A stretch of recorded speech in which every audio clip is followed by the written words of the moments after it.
Há algo que a indústria alimentar nunca quis que você soubesse, algo que existiu durante milhares de anos, que alimentou civilizações inteiras e que estava presente em praticamente todas as cozinhas antes de surgirem fábricas, laboratórios e embalagens brilhantes com datas de validade impressas. E o mais impressionante é que aquilo que fizeram para tirar isso de você foi tão simples, tão silencioso, que quase ninguém percebeu, porque não proibiram, não esconderam à força, apenas te convenceram lentamente de que você precisava comprar algo que sempre foi capaz de criar sozinho. Eles te convenceram de que o fermento, esse organismo vivo microscópico que acompanha o pão humano há mais de 10.000 anos, precisava vir em um pequeno envelope metálico produzido em ambiente industrial, com prazo de validade padronizado substituído sempre que acaba. E enquanto isso, em algumas cozinhas ao redor do mundo, existem potes de vidro com fermento vivo que continuam ativos há décadas, alguns por mais de 50 anos, e um dos exemplos mais conhecidos em São Francisco funciona continuamente desde o século XIX, sem nunca ter dependido de um supermercado, sem nunca ter sido comprado novamente. O que você vai aprender hoje não é apenas uma receita, é recuperar uma capacidade que sempre foi sua, mas que foi retirada de forma tão gradual que você nem percebeu quando deixou de ter.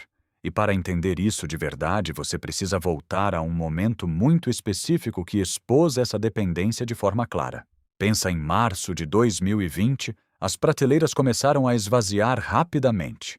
Primeiro itens básicos, depois alimentos secos, e em poucos dias, algo inesperado desapareceu completamente.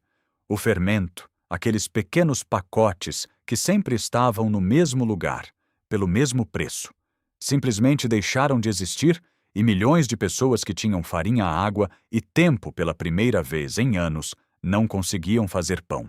Não por falta de habilidade, não por falta de vontade, mas porque dependiam de um único elo frágil de uma cadeia de fornecimento que colapsou em questão de dias. E aqui está o ponto que muita gente não percebeu.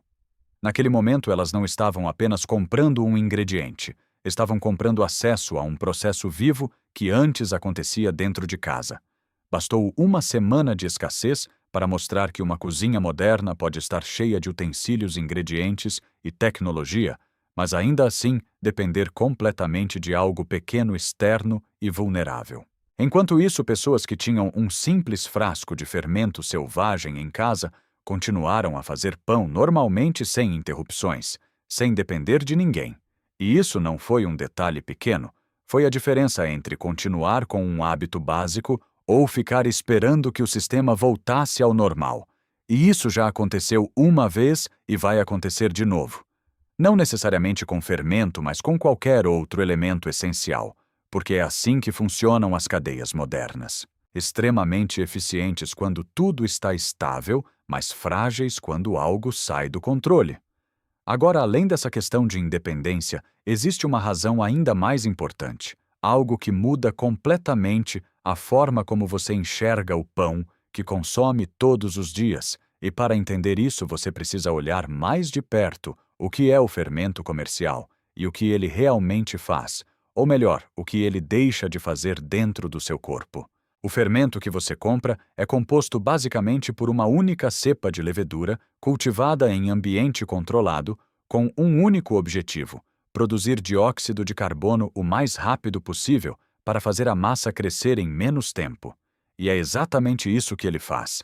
Nada além disso. Ele não contém diversidade microbiana, não inclui bactérias benéficas e não participa de processos mais complexos de transformação da massa.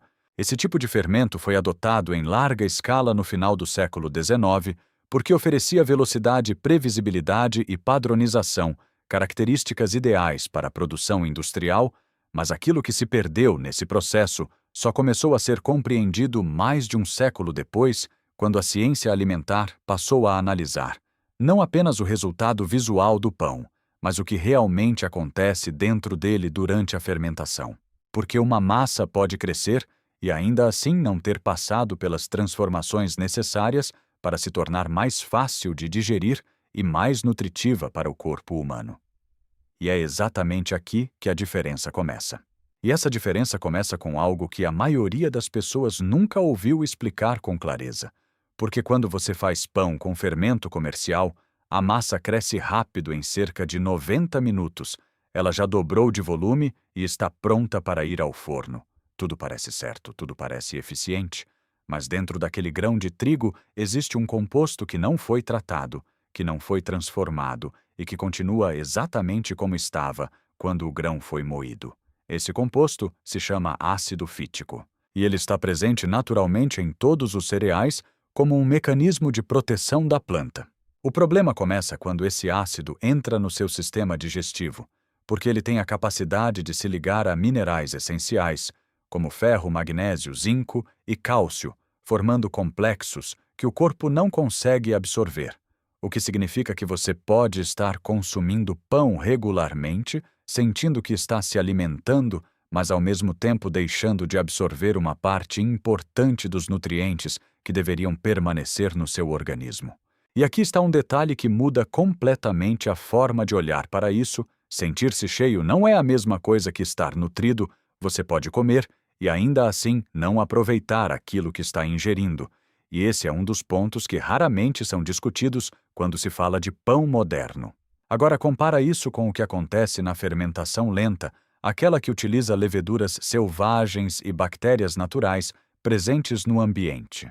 Nesse processo, que pode durar horas ou até dias, ocorre algo muito diferente.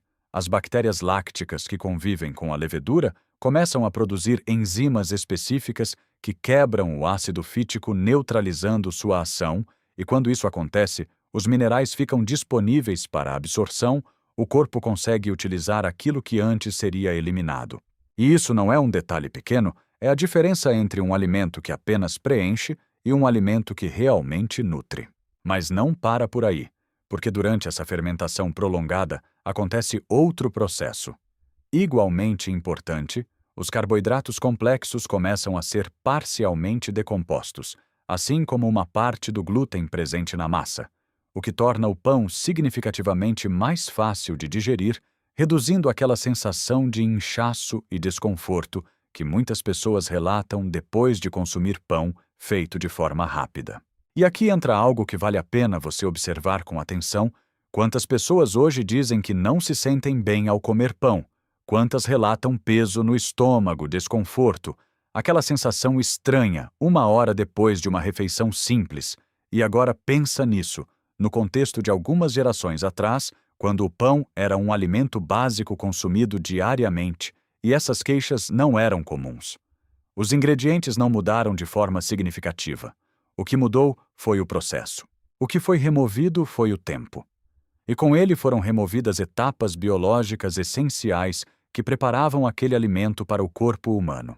Estudos publicados por instituições como a Universidade Estadual do Colorado demonstraram que o pão fermentado de forma tradicional apresenta efeitos metabólicos diferentes quando comparado ao pão produzido com fermento industrial, incluindo menor índice glicêmico e melhor resposta digestiva, o que reforça algo que já vinha sendo observado na prática há muito tempo. E é exatamente aqui que a percepção começa a mudar, porque não estamos falando de nostalgia, não estamos falando de voltar ao passado por estética ou tradição, estamos falando de biologia, de como o corpo humano responde a diferentes processos de preparação de um mesmo alimento. E quando você entende isso, percebe que a velocidade tem um custo que não aparece no tempo de preparo, mas sim na forma como o alimento interage com o seu organismo. Agora presta atenção nisso, porque aqui começa a parte mais interessante de toda essa história. Se esse processo é natural, se essas leveduras estão presentes no ambiente ao seu redor, neste exato momento no ar, nas superfícies da sua cozinha, na farinha, na casca das frutas, então por que você precisa comprar fermento? E a resposta é simples: você não precisa. O que você precisa é criar as condições certas para que essas leveduras se desenvolvam. E é exatamente isso que um cultivo iniciador faz. Ele não cria a levedura, ele apenas oferece um ambiente favorável para que ela se estabeleça, se multiplique e se torne dominante. E ao longo da história, diferentes culturas encontraram diferentes formas de fazer isso, utilizando diversos substratos, mas um dos métodos mais antigos, mais simples e surpreendentemente eficazes envolve algo que você provavelmente já tem na sua cozinha agora mesmo: a água de batata. E quando você entende por que esse método funciona, tudo começa a fazer sentido de uma forma que ninguém te explicou antes. E é exatamente aqui que a história começa a ficar desconfortavelmente clara, porque quando você entende como a água de batata funciona, você percebe que isso nunca foi sobre falta de tecnologia, nunca foi sobre dificuldade, nunca foi sobre incapacidade, foi apenas sobre não te contarem que você já tinha tudo o que precisava desde o início. E quando você vê isso, é difícil não se perguntar por que esse conhecimento desapareceu de forma tão silenciosa. Porque a água de batata não é apenas um truque antigo, ela é um ambiente perfeito, um dos mais eficientes já utilizados ao longo da história para cultivar levedura selvagem. E isso acontece por um motivo muito específico. As batatas possuem uma concentração elevada de amilopectina, um tipo de amido que, quando aquecido, gelatiniza e se dissolve na água, criando um líquido rico em carboidratos complexos e minerais que servem como alimento ideal para a levedura, não apenas alimentando, mas sustentando o crescimento de forma estável, algo que o açúcar sozinho não consegue fazer. Agora pensa nisso por um segundo, enquanto a maioria das pessoas tenta acelerar processos com ingredientes isolados.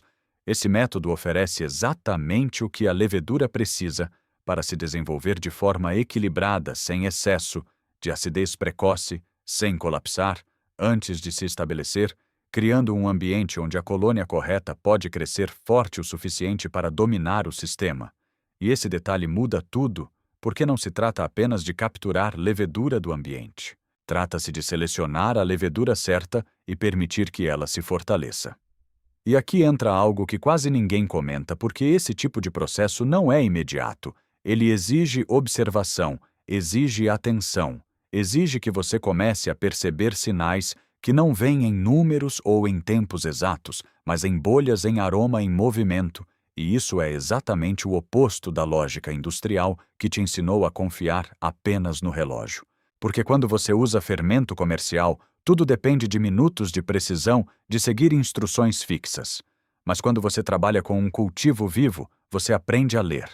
O processo aprende a reconhecer quando algo está ativo, quando está saudável, quando está pronto, e isso muda completamente a relação que você tem com aquilo que está fazendo.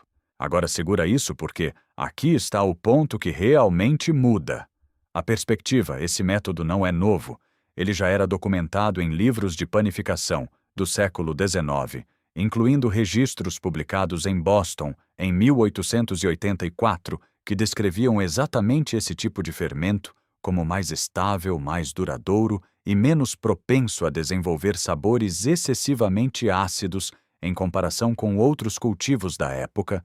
E o mais curioso é que a ciência moderna chegou à mesma conclusão mais de um século depois. E isso cria uma situação difícil de ignorar, porque quando um método antigo e uma validação científica moderna apontam para o mesmo resultado, não estamos falando de coincidência, estamos falando de algo que funciona. Mas aqui vem a parte que a maioria das pessoas não espera: o sabor. Porque quando você ouve falar de fermentação natural, provavelmente pensa naquele pão ácido com gosto forte, quase azedo típico de algumas massas madre. Mas esse não é o caso aqui.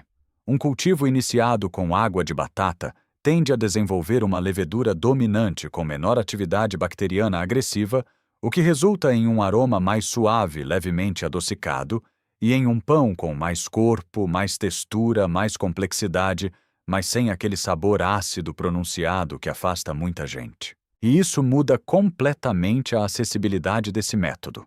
Porque de repente você não está apenas produzindo um pão mais nutritivo, você está produzindo um pão melhor. Agora pensa nisso com calma. Você tem um processo que melhora a digestibilidade, aumenta a biodisponibilidade de nutrientes, reduz o impacto glicêmico e ainda entrega um resultado mais interessante no sabor. E tudo isso sem depender de nada externo, sem precisar comprar fermento, sem precisar renovar constantemente um produto industrial. E é aqui que a lógica se inverte de vez. porque aquilo que foi vendido como conveniência na prática criou dependência. E aquilo que foi deixado de lado como antigo, na verdade, era autonomia. Agora você começa a ver o quadro completo. Não se trata apenas de fazer pão, trata-se de recuperar controle sobre um processo básico, algo que durante milhares de anos foi parte natural da vida humana e que foi substituído por um sistema que funciona bem, até o momento em que deixa de funcionar. E quando você entende isso, uma pergunta inevitável surge.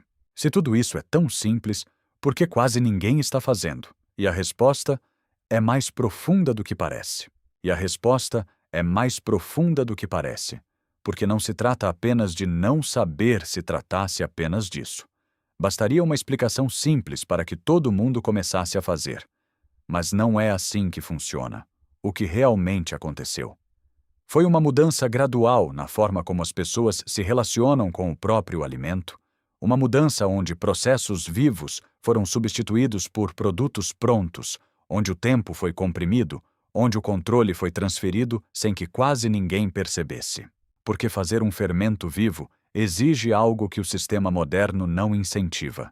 Exige paciência, exige observação, exige envolvimento, e isso entra em conflito direto com a lógica de conveniência imediata que se tornou padrão, onde tudo precisa ser rápido, previsível e replicável sem esforço. E quando algo não se encaixa nesse modelo, ele não desaparece completamente, mas deixa de ser transmitido, deixa de ser lembrado, deixa de ser praticado. E é exatamente por isso que quando você vê esse processo pela primeira vez, ele parece mais complexo do que realmente é. Não porque seja difícil, mas porque você não está acostumado a interagir com algo vivo dessa forma. Mas assim que entende os princípios básicos, tudo começa a fazer sentido e aquilo que parecia incerto se torna claro. Agora observa o que você tem nas mãos. Neste momento, um método que custa praticamente nada, uma batata-água, e alguns dias que não depende de uma cadeia de fornecimento, que não expira, que pode ser mantido por tempo indefinido, que melhora com o tempo e que transforma completamente a qualidade do pão que você consome, tanto em sabor quanto em digestibilidade. E isso não é teoria. Isso é prática. Isso já foi feito por gerações antes de você, foi documentado, foi testado, foi confirmado e continua funcionando exatamente da mesma forma hoje. Mas aqui está o ponto que realmente importa. Você não precisa acreditar em nada disso. Você pode testar. E isso muda completamente o jogo. Porque quando você testa, você deixa de depender da opinião de qualquer pessoa, deixa de depender de explicações, de promessas, de argumentos e passa a ter a sua própria experiência. E é exatamente isso que torna esse tipo de conhecimento tão diferente. Ele não precisa ser aceito. Ele pode ser verificado. Agora pensa nisso por um segundo, quantas coisas hoje você consome sem nunca ter questionado como são feitas, quantas coisas fazem parte da sua rotina simplesmente porque sempre estiveram lá, e quantas dessas coisas poderiam ser diferentes se você entendesse o processo por trás delas. Porque no final das contas não se trata apenas de fermento, se trata de recuperar uma capacidade. Se trata de entender que muitas das coisas que parecem externas, na verdade, podem ser internas, podem ser feitas mantidas controladas por você. E quando você faz isso uma vez, quando você vê a massa crescer com algo que você mesmo criou, quando você sente o aroma do pão vindo do forno, sabendo exatamente de onde veio cada etapa, algo muda, porque deixa de ser apenas alimento e passa a ser entendimento. E esse entendimento não desaparece. Ele fica. E talvez seja exatamente isso que foi perdido ao longo do tempo, não apenas o processo, mas a relação com o processo. Agora eu quero que você pense em algo simples. Se amanhã o fermento desaparecer novamente das prateleiras, como já aconteceu antes, você vai depender disso ou vai continuar fazendo pão normalmente? Porque a diferença entre essas duas situações é apenas uma decisão tomada hoje. E é exatamente por isso que esse tipo de conhecimento continua sendo passado, não em massa, não de forma comercial, mas de pessoa para pessoa, porque quem aprende dificilmente esquece, e quem testa dificilmente volta atrás. Agora eu quero saber de você. Você já tentou fazer fermento natural alguma vez? Ou essa é a primeira vez que você vê esse processo de forma clara, porque a partir daqui, a única coisa que separa você disso é a decisão de tentar. E se esse tipo de conhecimento faz sentido para você, se você gosta de descobrir coisas que parecem simples, mas escondem muito mais do que aparentam, continua explorando com a gente nos segredos da natureza, porque ainda existem muitos processos, esquecidos, silenciosos e poderosos, esperando para serem redescobertos.